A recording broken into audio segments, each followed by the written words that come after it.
Minimum wage workers, what is something that is against the rules for customers to do but you aren't paid enough to actually care? 1. I worked at a hardware store in the garden center making close to minimum wage. We often loaded heavy bags of mulch and dirt for customers in their truck beds and whatnot. We were told that we were not allowed to take tips from customers. So being the good boy that I was, I turned down a couple tips until one day I loaded up a full customer pickup bed and he handed me a $20. I told him I can't take that, and he looked me dead in the eye and said, "Do they really pay you so much you don't need it?" I stopped being an idiot that day.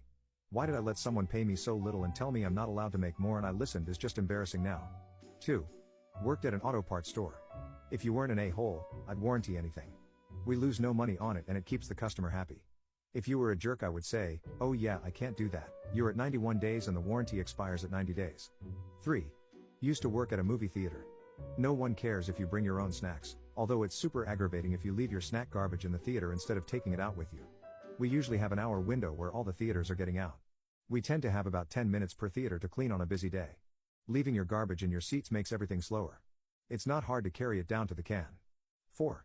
Using the bathroom if you aren't actually a customer. We are the only place open at 3 in the morning. I'm not gonna tell people to go find somewhere else. 5. If the item doesn't have a price I let the customer just name it if they're nice. We're supposed to have someone check the price but that usually takes a long time as everyone's busy. 6. I worked at an online diaper bag company, and if a bag was returned, I was supposed to find out if it was a defect or the customer's fault to decide how to issue a replacement. When a frantic hormonal new mom would call me getting ready to rant and put her foot down, I would always interrupt their story and just ask for their address and what type of bag they wanted, and ship it for free. No way am I being paid enough to get in that argument. I don't care if they were carrying large bricks in the bag. 7. Years back I worked at a local chain restaurant that had a drive-thru. One of the owners would occasionally come through and reiterate that we were to only give one ketchup packet out per order of fries at the drive-thru.